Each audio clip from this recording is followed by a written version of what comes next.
to go through a few of the current things. It's kind of random, but it's all active work that I'm doing. So here's peppers. This is coming along really, really well. I'm really excited about that. As soon as I take white colored pencil and start highlighting the peppers, then it's really gonna pop. And I've got somebody that's gonna make a custom frame for it, hopefully. A southwestern design with red turquoise stones glued to it. So we'll talk more about that in an upcoming video. Life in the green, right now we know that once this is framed, 1/4 of an inch is going to be hidden under the frame. But I can't have all this raised areas. It's not going to fit flush against the back of the frame. So I've scored this here with a ruler. Now I'm scraping down everything that's high within that 1/4 of an inch. I'm going to go all the way around it. Here's a couple of the reference photos AI generated from, this one's from Midjourney. I'm not exactly sure how the concept's going to develop, but I know some of the elements that are going to be in it. So let's see. This girl here is going to be up in the corner. Of course, it could always go this way. But I think with her looking at an angle, it should really be a landscape, so that she is looking more down toward the center. So it's either this way with her head up there and the darker greens here. This looks like it has some of the coloring of her face in it already. This might be the spot for it. Here's the other side. I really like these greens, and I don't want them to be hidden by her face. I can always add more around here, but I think I'm preferring it to be like this. And then this contrast really is striking. So somewhere in there, after I get these other elements in, there's going to be some red things going on. Bright red somethings. Maybe even her lips will be this bright red, we'll see. But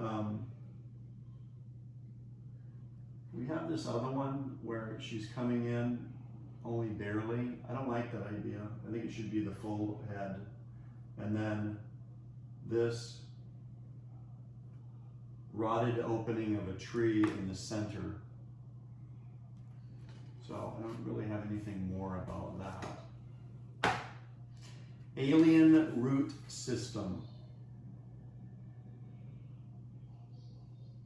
So it started off with random washes.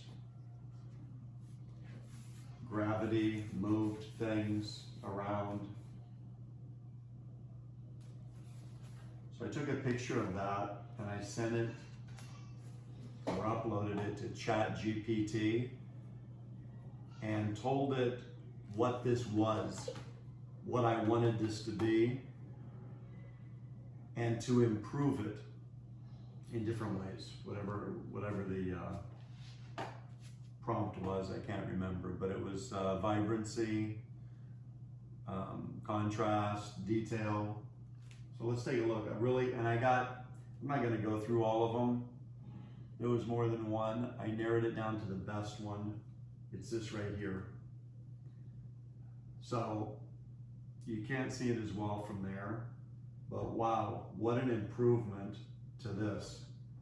And since it was on an alien planet, which I told it that, it put a planet here. So I'm thinking that if this was more of a lime green planet, and I like the way the, you know, the atmosphere is coming up like this. So we're gonna do that. And we've got a lot of great colors here with the green, yellow, orange, and red in the root system. This right here is like syrup of some sort, like a cosmic syrup coming down. And throughout all of it, there are little glimmerings. You can see a glowing part here. Things are shimmering in the root system. So that was an idea I hadn't had, but I think once I get all these colors in here, and it sharpened up what these roots are, because this is all very basic right here. So I'm really happy with that right there. So making improvements to your artwork using AI. That's that. Then we have this Oxford Inn that I'm working on. So the other night I did the sky. This might be a great place to talk about what water does to whatever you're painting on. So this is watercolor board, okay? And you can see I didn't tape it down all that well, and it's really just bowed.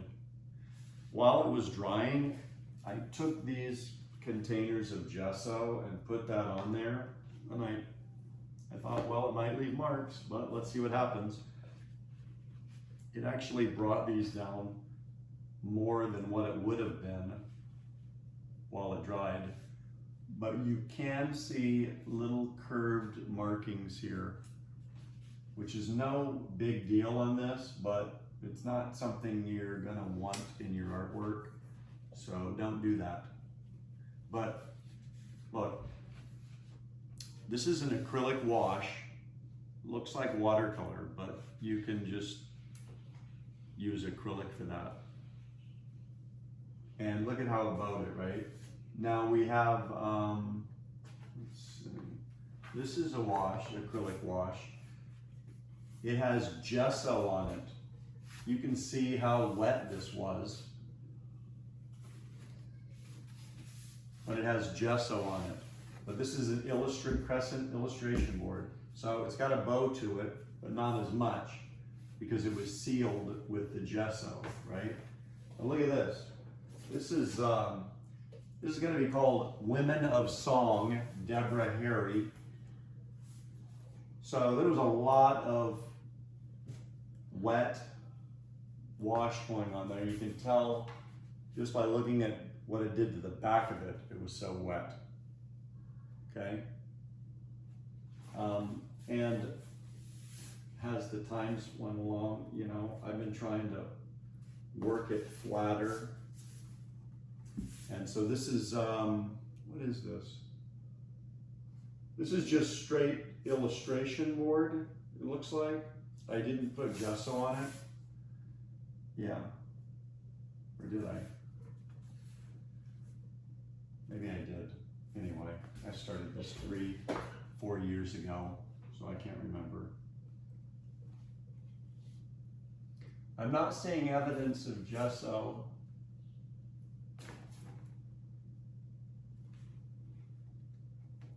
I don't know, this could be gesso coming off. If there is gesso on there, it's very light. I'm going to say yes. I see the swirls here of the brush. So, you know, look at how that's bowed. And then we come to this one here. This is going to be called Black and Blue. Okay, so this is on a piece of masonite board. Okay, this is wood. You can see how I cut it and then, you know, broke it over the edge of the table. And no bow. So, you know, wood's the way to go. And this has, you saw in the another video, matte gel mixed with black acrylic paint. And then last night, you know, this blue here, I'm gonna be getting a new studio someday. And when I do, it's gonna be very large and it's gonna have tables. I don't know, 4, 5, 6 tables with all the different artwork. Because what happens is you don't just work on one piece, you have multiple pieces going at the same time. And when you're working on one, you may use that same paint when you're done. You have paint left over. You just start working it into other paintings that are active at the time. So this was all about blue, the blue of the sky, okay? So it's a acrylic wash. Here it is right here. Brilliant blue. So after that was done, there was still not the wash, but there was some of that paint right here. You can see that. So I started working that into Women of Song, Deborah Harry, with these splashes. I highlighted this, started adding blue colored pencil. It's right here like aquamarine. All of this blue was done at the same time. Okay, I added, same time, I added more blue to this sky at the same time. And then last night, this was still sitting here a day or two.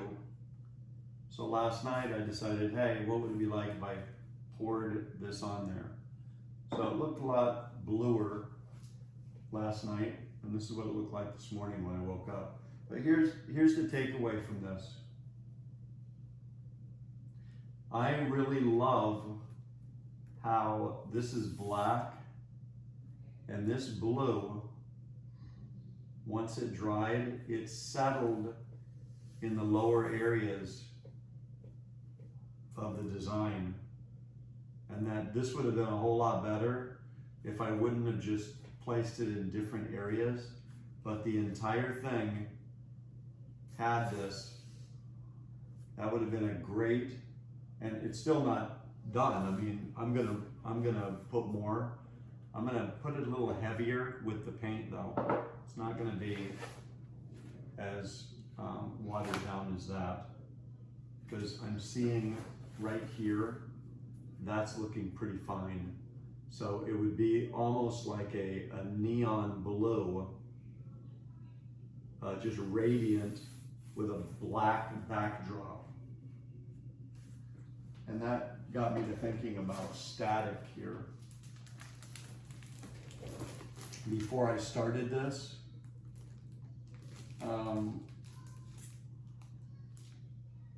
I think it was just a straight piece of illustration board, and I got a squirt bottle with the remainder of something that I had painted. I mean, it even could have been when I was working on this. And I put it in the squirt bottle, and I squirted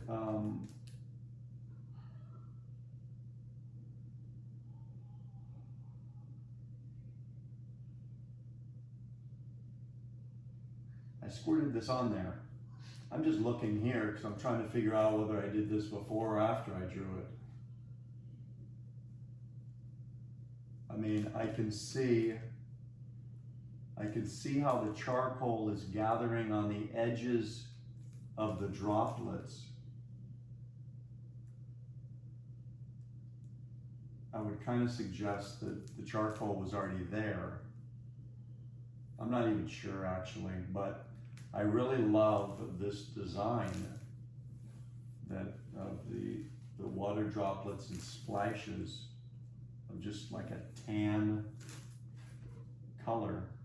So That's what I'm thinking with this. It's the starting point, the background for something really wonderful. So that's really about it that catches us up with everything. This is the most active piece, I believe. The entry deadline is March 29th, and today's like the 21st or 22nd, I don't know, it's Saturday. So I've only got about a week more to work on this. I'm not seeing that happening now.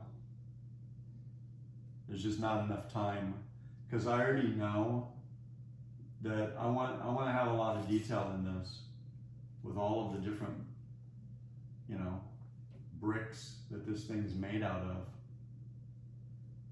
And I have a full-time job, and sometimes I'm working 12 hours a day, so and this has to come second. So it doesn't look like I'm going to make that deadline for brand 54. But we'll continue to work on it, and it'll be submitted to some other juried exhibition.